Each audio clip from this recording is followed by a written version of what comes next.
Okay. Where is the prettiest place you've ever been? I'm really deaf now. Where is the prettiest place you've ever been? I think Italy. Talk up. I think Italy is beautiful. I love the art, I love the museums. Italy. Do you have a favorite color? Favorite color? Uh-huh. Color? Yeah. I like a neutral shade. I don't like loud colors. I don't have a favorite. Are they calming for you? Neutral shades like taupes and beiges? God, I'm deaf. Taupe, sand, and beige. Are they neutral, warm colors? Yes, I like colors like that. I also like black. You know, I like it. But I don't like loud colors. Can you get your hand away from your face? I don't like loud colors. What's your least favorite color? Purple. Okay, what favorite articles of clothing do you recall? What favorite piece of clothing? Yes, what favorite pieces of clothing? Well, I had a couple of suits in my time, which I always loved. I had a black Chanel suit with pink piping, and I had a beautiful ultra suede suit, which I had for many years, which I loved. What color? It's a soft, not beige, it's a sort of a soft brown, the color of the piping on that practically. Uh-huh. You ever see it? I did, I remember. It's beautiful. I've loved it. I always enjoyed it. That's nice. What physical feature do you like best about yourself? About me? Well, it sure ain't my nose. Is that what you like least? Huh? Is that what you like least about yourself? Physical feature? Mm-hmm. Well, I guess if you take the whole picture, I feel that I have a fairly decent figure. And what physical feature do you like least? My nose, I guess. Oh, Granny. Okay, what qualities overall do you like about yourself? Well, I think I have a strong love of family. I have a strong love for my family, for my children, my grandchildren. You know, it's a big factor in my life. When my husband was alive, he was a primary factor. But I have great love for my family. What other qualities do you like about yourself? About myself, Mm-hmm. I don't think I have any outstanding qualities, Nancy, really. I don't think that I am as unselfish as I should be. I guess I could do more charity work, but I somehow feel I don't have the energy to do it now at this point in my life. I used to when I was a young woman, but I am angry at myself that I don't give more of myself to community work, but I just don't find I want to now. What's your image of a perfect day? Perfect day? Well, the weather primarily, and if you have an interesting experience to look forward to. You know, if you're going to do something which you enjoy, and the sun is shining and the weather is good, then it's great. Playing golf or? Well, I love to play golf. I've been incapacitated of late, but I enjoy that. I enjoy golf. And not the way I used to, but I do. Okay, words of wisdom. You always want to share advice and wisdom. I can't hear you. Words of wisdom. We want your words of wisdom. You always want to give advice. You're always telling people what to do. Here's your chance. Words of wisdom? For everybody in general. Well, I guess the best thing, I don't always follow it. If you can't say something nice, don't say anything at all. I don't always practice what I preach, unfortunately. What else? Don't be modest, because we know you could fill a whole book on this one. No, I couldn't. That's not true, Nancy. I think I only impart, I'll only express express my opinion to people whom I feel very strongly about. I will not tell, I will not tell strangers what they should do and what they shouldn't do. I try to restrain myself, but if I feel that a child or mine is going to do something that's going to hurt them, it bothers me, so I try to forewarn them. But other than that, I don't mix in too much in people's lives. Really, it's true, Nan. Okay.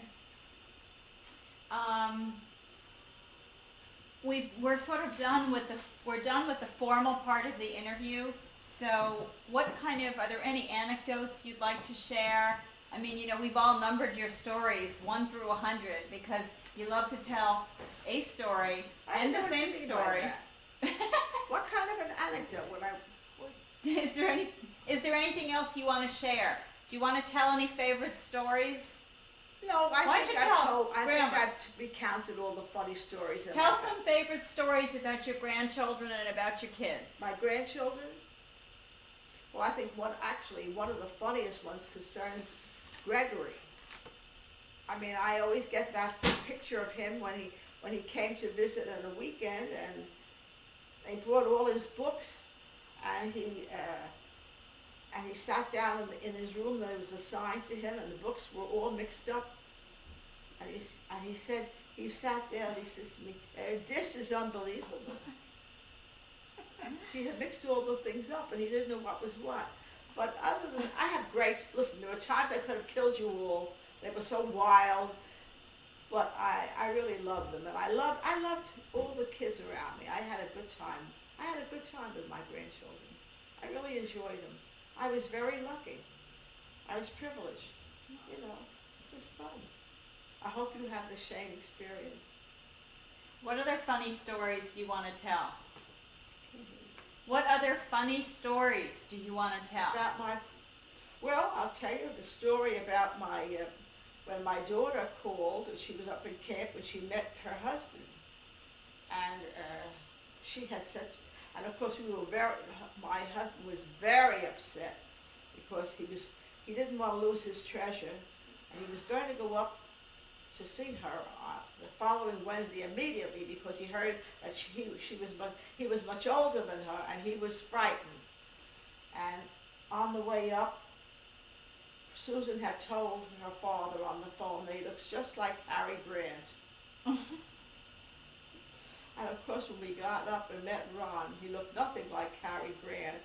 And on the way home, I think Bill was breathing easier by that point, and he says to me, "You think he looks like Harry Grant?" And I thought that was the funniest thing. But he loved his kids. He was a very good father, and we had good memories. The kids were really wonderful. They were good kids. And what about any funny stories about Robin or Ellen? What about any funny stories about Robin, Ellen, and David? Well, Ellen, I have a funny story about when DiVincenzo, who's a well-known artist, gave Bill a picture. They had some sort of an arrangement, and Bill was allowed to Alan was allowed to go to the gallery and pick out a painting that he liked. And the big day finally arrived, and Alan called, and he said to us, "Dad, Mother, you got to come over. The picture is here, it's hanging up." So we rushed over to see the picture, and Ellen was about 7 years old at the time. It was a very extreme modern picture. It was a white sheet with a line here and a line there, and I don't know what the devil this was depicting, but it looked like exactly what we thought it was, nothing. And Ellen stands next to her grandfather, and she says to him, "Grandpa, you like it?" And he says to her, "Ellen, you like it?" She says, "No, I think it's dopey."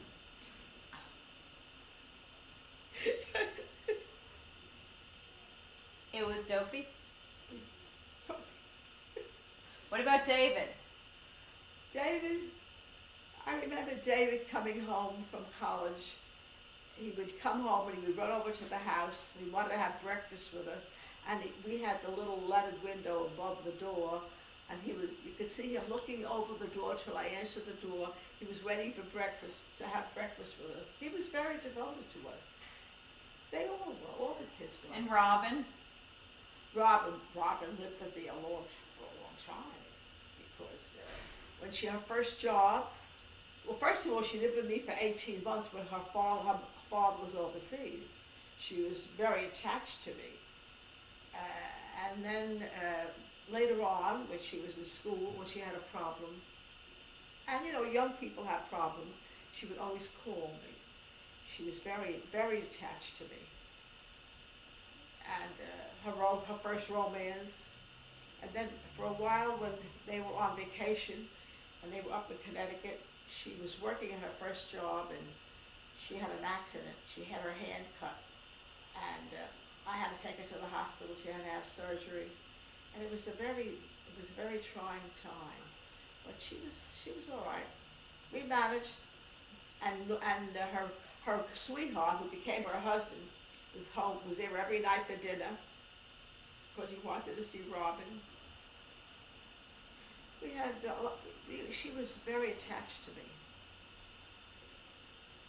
me. Don't say that. All right, what else? What else do you want to say? So, listen, I love the family. My daughter-in-law never got along with me. But she never got along with anybody, so that makes it easy. And my husband and I were very, very upset and very torn by the fact that Alan and his sister were not close. Don't get into this. It was a trying time. I can't begin to tell you what a trying But don't time. you feel good now? Huh? Don't you feel good now? How? Don't you feel good now? Of course I feel good now. This is the best thing I have. You know how happy this makes me to see this loving arrangement that they have with one another? Oh, look, Nancy, I hope you never experience that. It's a terrible thing to have children be alienated from one another. I don't care. It's how I feel. It made Bill old. But that's the way it was. What else do you want to know about me? Want to know about my secret lovers? Oh God, I couldn't count them all. The fireman, the milkman. Oh, did you ever hear? I have a funny story to tell you. Did you ever hear about the carpenter? Oh, Nancy, that's a classic. I never knew my husband was jealous. We decided to panel the waiting room. Take your hand away from your face. We can't hear. We decided to panel the waiting room in the office because You decided to panel the Wood waiting panel. room in the office. Because it was getting dirty, the paint. So Bill used to work 6 days a week, and he only has Sundays to have off, and he worked very hard. So I said to him, with good intentions, the carpenter was going to come in on Sunday to do this. I said, Bill, I will go into New York and sit in the office and stay there, and the carpenter will do the work, and you can go play golf. Well, I worked all day in the office cleaning up the lab and doing things that a good wife would do when a husband's not around. And at the 6 o'clock or so, I was exhausted, and I drove home, and he was home from golf, and he wasn't talking to me. And I didn't know what was the matter with him. And he was just very aloof for about 2 days. And finally I said to him, what the devil is the matter with you? He had thought that I wanted to be with the carpenter. And for the next 20 years, we teased him about the carpenter. And the carpenter was about 20 years younger than me to begin with. But he thought I wanted to be with the carpenter in the office. That was a funny story. Susan and Ronnie used to tease him about it. That's about the story of my life, except that when my husband came down to Florida, he never lived to enjoy it. It was a very sad time. Very sad. And to this day, I hate going to doctors. I hate going to doctors. They soured me on that experience I had. And I am responsible for not changing doctors. Susan begged me to change, and I know he hated Moskowitz, and I was afraid that he was supposed to be the best. He was really a pig. He did not deserve to practice medicine. He was a cold, merciless man. And it was my fault. My conscience, nobody else's. And it's so important for you to love the doctor that you have. It's a very important thing. I've learned that the hard way. Now what else do you want to know about? Want to know about all my secret lovers? You just told us. Huh? You just told us. Anything else you want to add? No, We love you, No. Graham. nothing. I'm finished. You're wonderful. You're wonderful. We love you. You're wonderful. You're one of a kind. Well, I'm not really. You are. You're one of a kind. No, I'm not. Lucky. I was very lucky. And Bill was very lucky. We were both lucky. I hope you have the same kind of a relationship. We love you. We had a great feeling for one another. And except for the carpenter. Isn't that funny? Oh, I did have a couple of people in the office. I'll never forget that one guy, a patient of Bill's. Nerve of him. In the office, he was head of Revlon in South Africa. And he comes, I was helping out that day, and I was sitting at the desk. He comes in office to offer me creams if I would come up to his apartment to get these wonderful rejuvenating things. So, anyway, that's it. Oh, I have one funny story. Yeah, I'm not sure it's Saturday or maybe Sunday night or something. Good. Capture the light. Capture the glow. Capture a whole new way to brighten your skin. Sunday? Introducing